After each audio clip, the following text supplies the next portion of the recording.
Alors, exercice 4, donc ce sera pour la suite géométrique, vous en doutiez, mais il y a un petit préambule qui est important, alors que c'est un petit peu simple, je pense que je vais complexifier quand même pour le faire voir.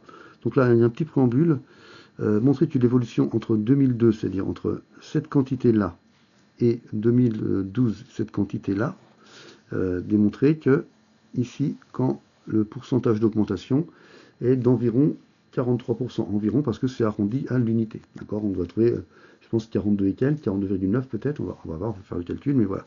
Donc il faut justifier que le passage de là à là, eh bien, ça correspond bien à une augmentation de 43%, ce qu'on va faire tout de suite. Donc j'ai besoin de trois données, enfin de deux données, 45,4 qui est la première année, 64,9, et on va calculer tout ça. Alors, on va regarder, on a besoin des deux données. Donc ici en 2002, on est à 45,4 et en 2012, on est en 64, on est à 64,9. Voilà, on va l'écrire comme ça pour avoir en tête. Et donc, ce que je vous conseille, c'est de faire un petit tableau qui va ressembler à ça. Voilà, qui tient compte du fait que le pourcentage et les valeurs sont proportionnelles. Alors là, on a quoi? On a la valeur en 2002. Donc la valeur est de 45,4. Il y a une augmentation et ce qui arrive en 2012, donc ça c'est l'augmentation, hein, l'augmentation. 2012, on est à 64,9. Voilà. Une fois qu'on a bien posé les choses dans le tableau, donc quand on parle de pourcentage, c'est par rapport à la valeur qui est au départ. Donc ça nous permet de bien préciser que le 100 correspond à 45,4. Alors est-ce que je peux calculer? Oui, pour calculer ce qui est ici, il suffit de faire la soustraction. Pour passer de 45,4 à 64,9, donc pour calculer ça, je fais 64,9 moins 45,4 et je vais trouver 19,5. Voilà.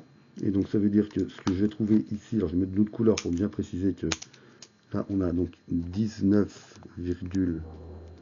on sait pas trop, on voit pas trop bien, 19,5, voilà. Et le pourcentage d'augmentation, c'est ce qu'on va trouver ici, là, ce qu'on va trouver dans cette case-là. C'est ça la vraie question qu'on se pose. Et donc c'est un tableau de proportion. Et donc là, bon, ça je pourrais le calculer après, mais on fait un produit en croix, comme vous faites souvent. Donc pour trouver ce qui est ici, pour trouver ce qui est dans cette partie-là, que je vais mettre en vert ici, ce qui est en vert, donc produit en croix, on va trouver ça fois ça, donc 100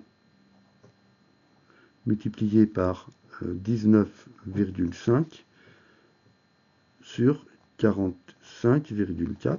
Et là, on fait le calcul.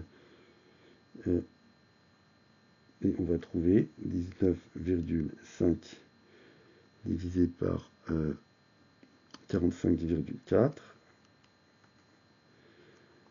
Et on trouve 42,95 environ.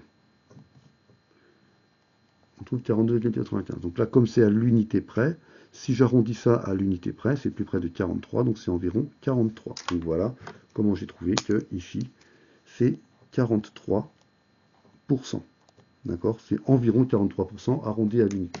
Alors ça, c'est une première façon de faire. Il y en a d'autres aussi. Il y a d'autres manières de faire. Alors, je sais qu'il y en a parmi vous qui pouvaient passer alors, une autre méthode, on va dire. Hein.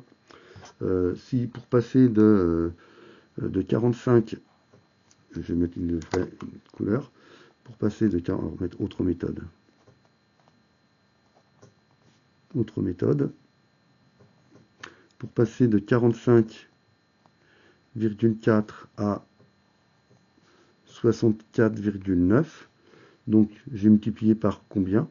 Par un certain coefficient multiplicateur, donc j'ai multiplié par ça divisé par l'arrivée sur le départ, donc le coefficient multiplicateur ça va être égal à 64,9, c'est une virgule là, divisé par 45,4, et là on doit trouver environ 1,4295, donc ça correspond à une augmentation d'environ 43%.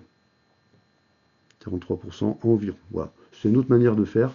Mais bon, je préfère ça pour l'instant. Ça me permet de vérifier et surtout de bien aligner les pourcentages et les valeurs, c'est un petit peu ce qui fait défaut dans certaines copies. Donc voilà comment on peut le justifier d'une façon ou d'une autre. Je préfère encore celle-ci comme méthode. Voilà.